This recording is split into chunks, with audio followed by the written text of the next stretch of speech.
Inside these walls are rapists, murderers, drug dealers, both guilty and not guilty. Waiting for their trial dates are about 2,000 inmates, and while some wait for months, some wait for years. Most have stopped waiting. What separates you from the herd? It's not your crime. It's not how long you've been doing time. Instead, it's how you respect and follow the real authority of the prison.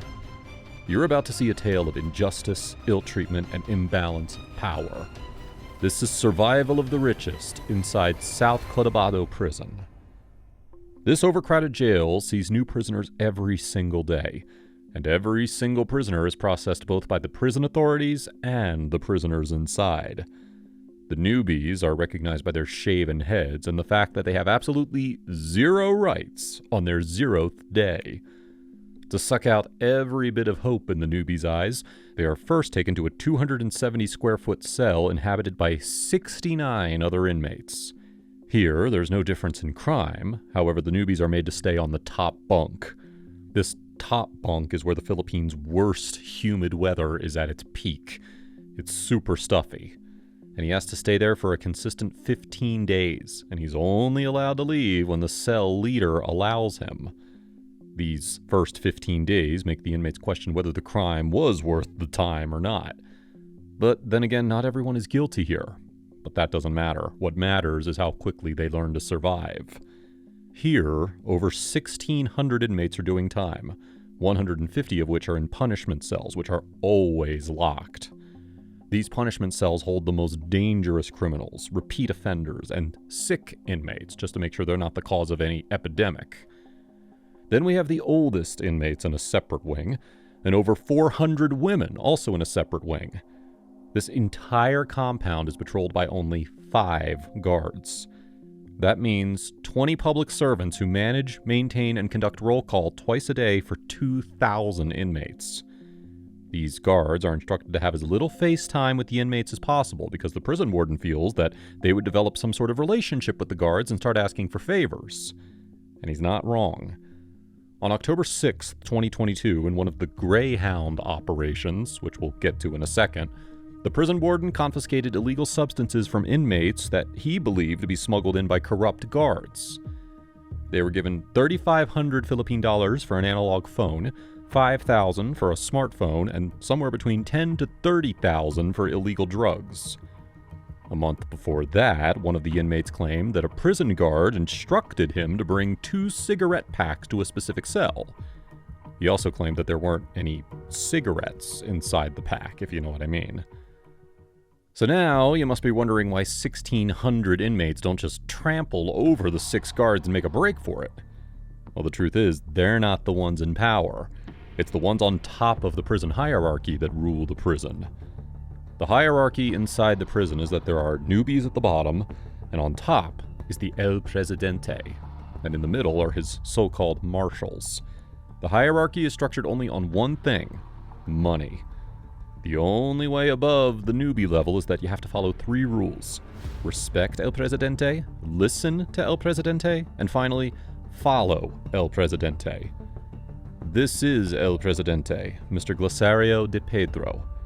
He's been in this jail for 13 years, and his wealthy family outside gives him a power and status symbol behind bars. After he argued over a property with his nephew, he killed him, which he claimed to be in self-defense. Because of his privileges, he runs a lucrative barter operation. He gives prisoners money, and in return, they give him TVs, cell phones, and a custom-built bed, all things that are technically prohibited. The reason why he's not stripped from his El Presidente title is because of his marshals, these bad boys with clubs. They are responsible for the proper lockup of the inmates. Those inmates who fail to follow face the whack of the club or the president, who can easily have the inmate punished. The marshals also do overall checks of the place to make sure that no inmate escapes or hides anything. One level below the marshals is cell leaders. They do the recounts. And finally, the guards, who are supposed to be the actual authority, come in to lock the cell doors. Lockup takes place every day at 5 p.m. and it stays closed for 12 hours. That means no access to food or water or even fresh air for the next 12 hours. The new ones are stuffed inside the punishment cells, which hold 70 people per 100 square meters in extremely humid weather. Everyone stays behind bars at night except for one group, the president and his entourage. This injustice, this inane hierarchy inside the prison walls is what El Presidente likes to call equality. Everyone is treated equally here. The only prisoners free from the overcrowding part of the prison are those who have El Presidente's support and respect. You may be wondering why the prison is so overcrowded. It's because of Philippines President Rodrigo Duterte and his war on drugs. Since he took office on June 30th, 2016, he has had over 12,000 Filipinos killed in broad daylight, even though he vowed to kill more. Millions of Filipinos surrendered and turned themselves in almost immediately after this speech. Unfortunately, the Filipino justice system was not equipped for such an influx of trials, and they have about 700,000 pending trials, and only a handful of lawyers, which means a verdict for any of these inmates could take years.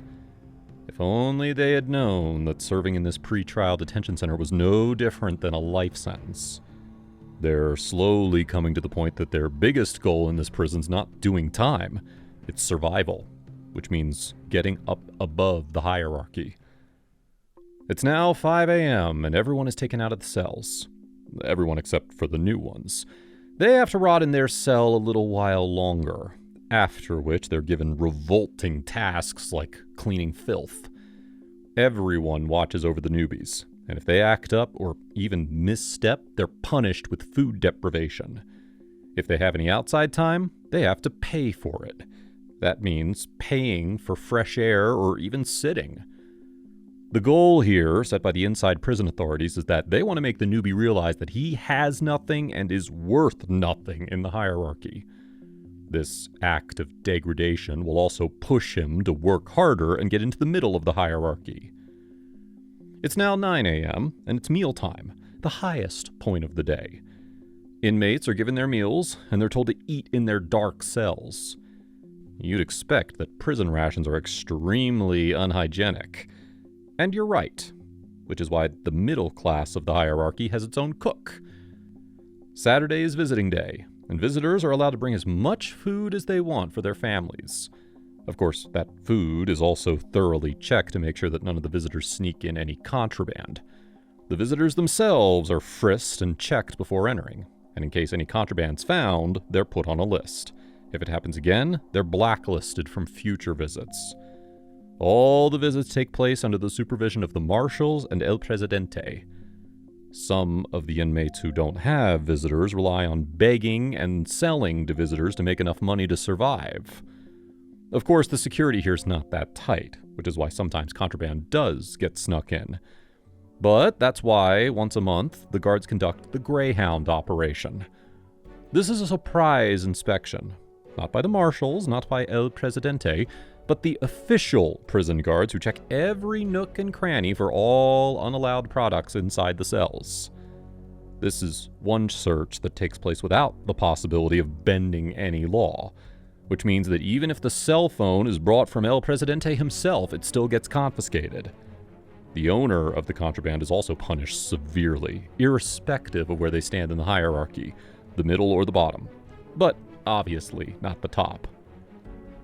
Everything that takes place here, the hierarchy forming, the begging and selling, the work, it's all just a distraction from the reality that they're waiting for their turn of freedom. The oldest inmate here has been waiting for over 15 years for a simple hearing.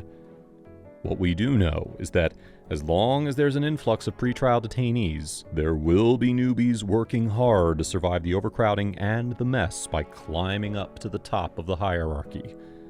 And since their trial could take decades to come, the prison authorities continue to use the marshals and El Presidente's support to control an uncontrollable amount of detainees.